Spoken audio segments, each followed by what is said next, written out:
Dragon Ball Daima is an absolute masterpiece. In my opinion, Daima clears Super, the anime, not including the manga, by a large margin. The animation, the plot, the characters, and fight sequences are on par and potentially better than the most recent Dragon Ball movie. There will be spoilers in this video essay, so I recommend you leave a like on the video and come back in a couple of months if you're waiting for the dub to finish. This video will be broken down in 3 different parts: the good, bad, and ugly. My name is Bugzey. Sit back, relax, grab your snacks, and listen to Unk talk about how Dragon Ball Daima is a masterpiece. The good regarding Dragon Ball Daima outshines the bad and ugly by a large margin. The first major improvement that I saw was the animation. The animation has been nothing short of amazing and leads to a very promising future of Dragon Ball. And seeing the Buu saga with updated animation was peak. If Toei Animation decided to make a Kai 2.0 with the animation style for Dragon Ball, I would pay for that tenfold. The art style for Daima is incredible and should be the standard going forward regarding Dragon Ball Project. The colorfulness of Daima is also greatly appreciated and noticeable. Shout out to Yu Yu Takahashi and Natoshi Shida for the amazing animation. Okay,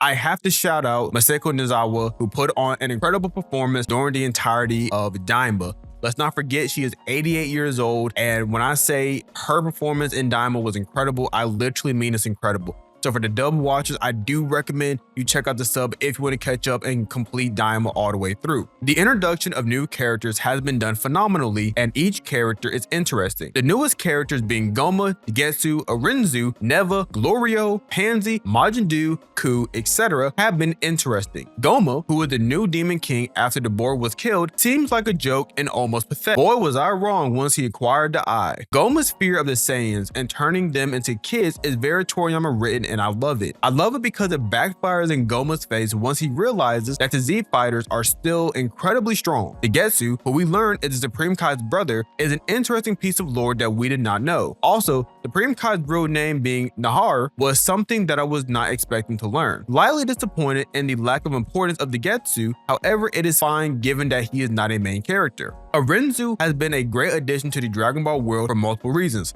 Number 1, she is a beautiful woman who needs to be with Bugzey, and most importantly, she is a scientist and has something up her sleeve. Besides her amazing character design and motives, she has been a cool character to follow along the story. Neva is a character who I found underwhelming at first, but oh my god, he might be one of the most broken characters in Dragon Ball. First, he recalls the Earth Dragon Balls, which I have never seen in Dragon Ball ever. Second, he created the Tamagamis to watch the Demon Realm Dragon Balls. Lastly, Neva has the ability to buff characters and manipulate DNA to bring out a Saiyan's full potential. He seems like a decrepit old Namekian, but that is just an illusion to the viewer and to Goma. Pansy is a character who is Demon Realm's version of Bulma, and she is very cool to see. Her intelligence and ingenuity have gotten the Z fighters out of bad situations, and knowing that she is a princess makes her parallel to Bulma nice. Glorio is the definition of mysterious aura. You don't know what you will get with him, but he is just very cool. Knowing that he is working with Arinzu to get the Dragon Balls for her to make a wish sucks, but we see that he has a change of heart. I really like the fact that he betrayed Arinzu because of how much he enjoyed being with Goku and everyone. It gives a vibe that whoever spends time with Goku ends up growing fond of him and wants to be friends with him. We all know that Goku is silly, but seeing him call Gloria by his name correctly was a small but great addition. Lastly, let's talk about the new Majins. Originally, I was not a fan of them, but quickly grew to like them because of their goofiness and antics. It is absolutely hilarious that dude gets incredibly strong once he has chocolate or a cookie. A silly notion, but again, very Toriyama style, and I love it. Majin Ku is also funny because he is extremely intelligent and goofy, but he's not a strong fighter. How can I forget the wonderful Bulma? Her telling Vegeta that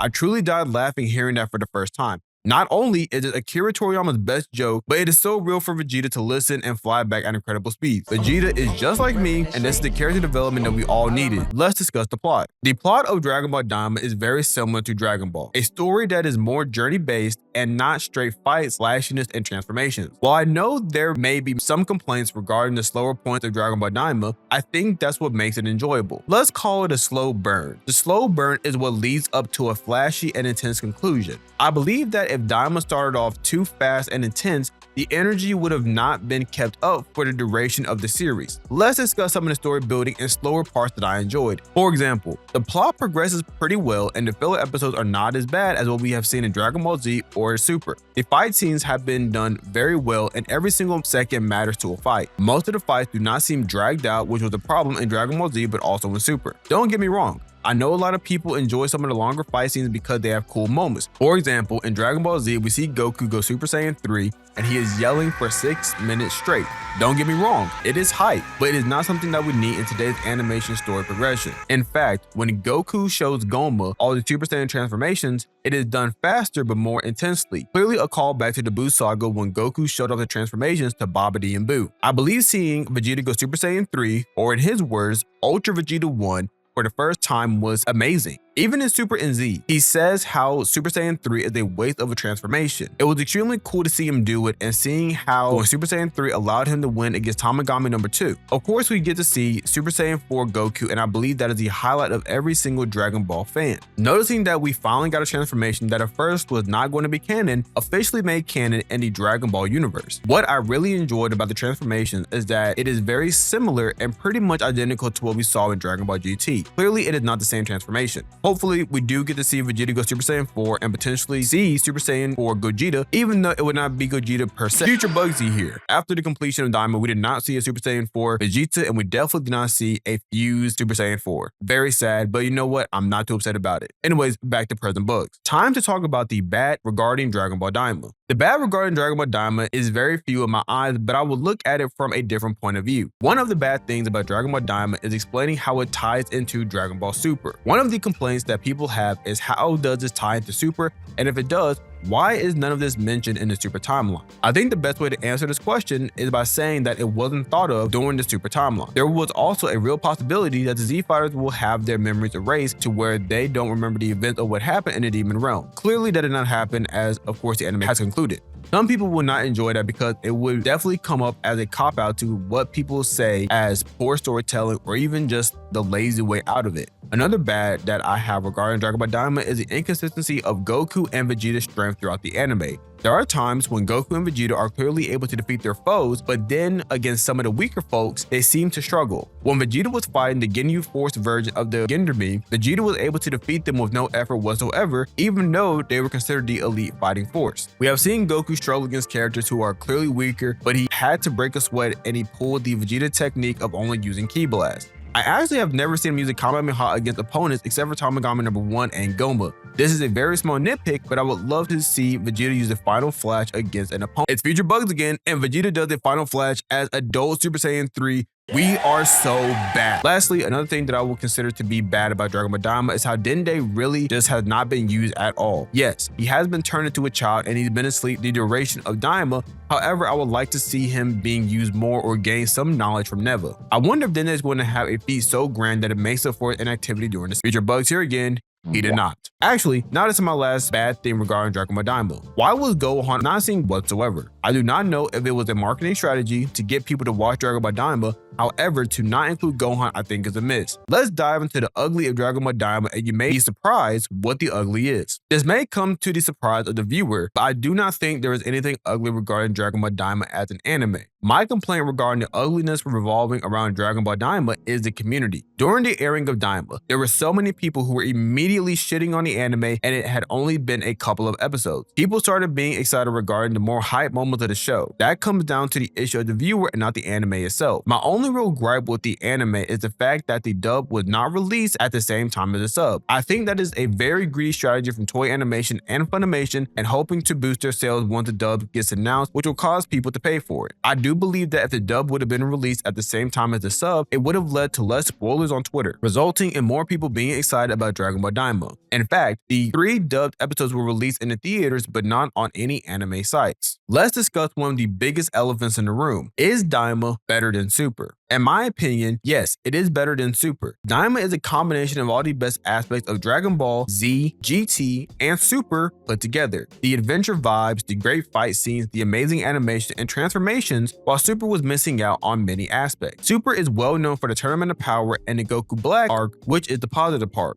Super's poor animation, bad filler, Character regression and inconsistencies are the negative. Daima fixed the mistake that Super made, which makes it almost a perfect anime. Don't get me wrong, Super is 132 episodes while Daima is only 20. So yes, it is easy to say Daima feels better given the lack of content. Regardless, Daima is still better without having recency bias. Let me know in the comment section if you think Daima is better than Super or is Super better than Daima.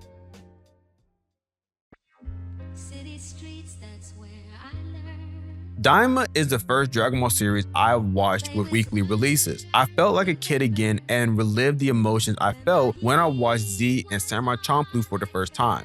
I am glad that I was able to experience this, and for so many people who also experienced Daima as their first anime they have watched in real time. I will give this anime a 9 out of 10, maybe even a 9.5 out of 10. While I do understand that more of the Dragon Ball Z fans will more than likely give this a low rating, that's alright. It's alright with me because I think this is an anime that not just the hardcore fans will enjoy, but even the new fans of Dragon Ball, which is important for the legacy of Dragon Ball to be an anime that not just hardcore fans can enjoy, but it can also bring in new viewers. I really hope that if you had the chance to watch Dragon Ball Daima, you enjoyed the show. If you did not enjoy Dragon Ball Daima, leave in the comment section down below why you did not enjoy it. While I know this video will probably come out a couple of days after March 1st, which is the day Akira Toriyama passed away, I hope this video does him well while he is resting. As I record this video almost 2 weeks in advance and we'll be making minor edits once the last 2 episodes do come out, I want to say thank you to everyone who watched this video, but more importantly, thank you to Akira Toriyama for creating this amazing project. I wish you were here to see how many fans enjoyed the project and to see your beloved Super Saiyan 4 transformation break the internet once again and bring a new form of excitement towards the series that you have created. I hope heaven is the way you envisioned it. To the viewer, I hope you enjoyed Akira Toriyama's last project that he worked on. If you enjoyed the video, leave a like, comment, and subscribe. It's been your boy Bugzey, and I'll catch you in the next video. See you, Space Cowboy.